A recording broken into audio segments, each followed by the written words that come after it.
महिला पहलवान विनेश फोगाट ने रचा इतिहास, ओलंपिक के फाइनल में ली एंट्री। विनेश ने क्यूबा की गुजमान को सेमीफाइनल में हराया, पेरिस ओलंपिक में पक्का किया सिल्वर मेडल।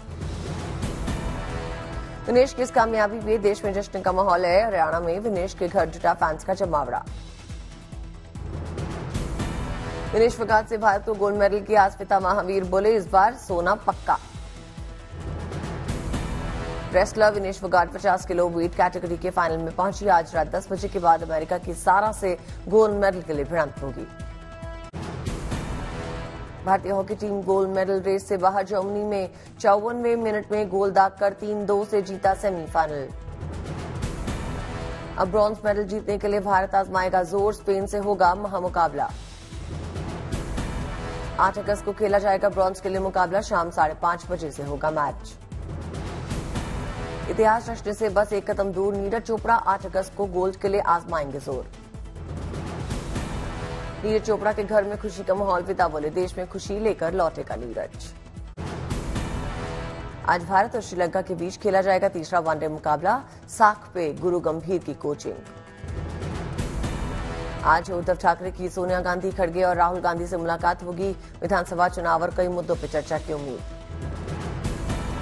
सेना बनाम सेना पर सुप्रीम कोर्ट में आज सुनवाई। उद्धव गुट ने शिंदे गुट के खिलाफ दायर की थी याचिका। दिल्ली के सीएम केजरीवाल की जमानत के खिलाफ आज हाईकोर्ट में सुनवाई। ईडी की याचिका पर सुनवाई। वक्फ विधेयक पेश करने पर अटकलें जारी। आज या कल सदन में पेश हो सकता है बिल।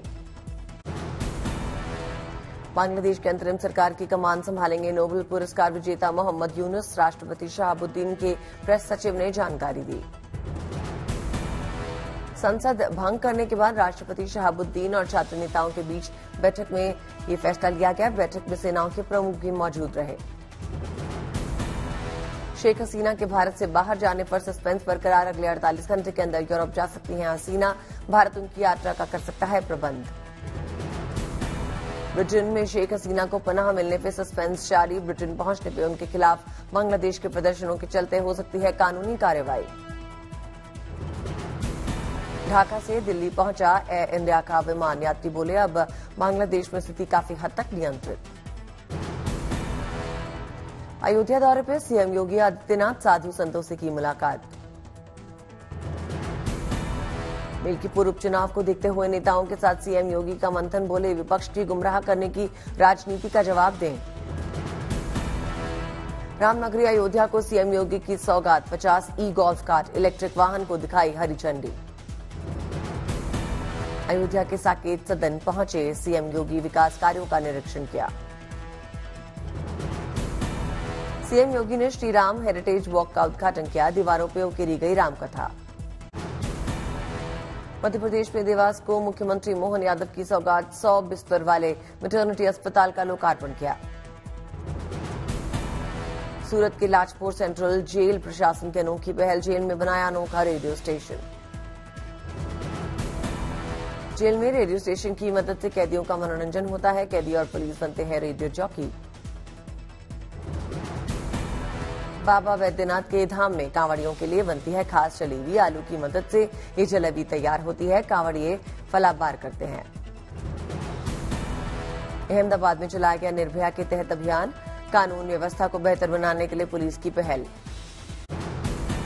राजस्थान में नहीं थम रहा जल प्रलय। अजमेर में भारी बारिश के चलते सागर झील का बड़ा जल स्तर।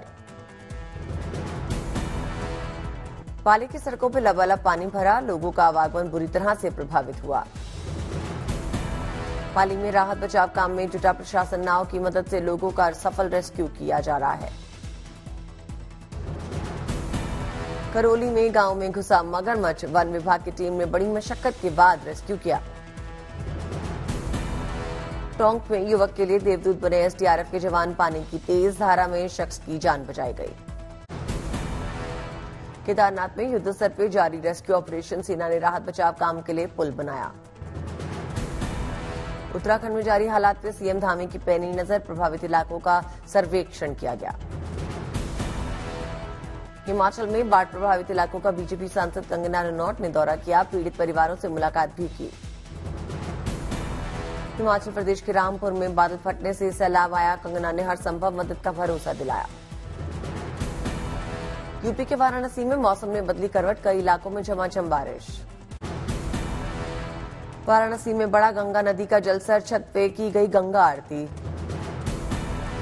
छत्तीसगढ़ के रायपुर में जम के बरसे बादल, मौसम हुआ सुहाना। पश्चिम बंगाल के हावड़ा में सैलाब का पहरा, कई इलाकों में बाढ़ जैसे हालात।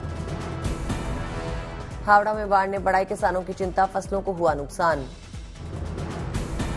बिहार के शिवहर में बड़ा बागमती नदी का जलस्तर, आसपास के लोगों को सावधान रहने की सलाह।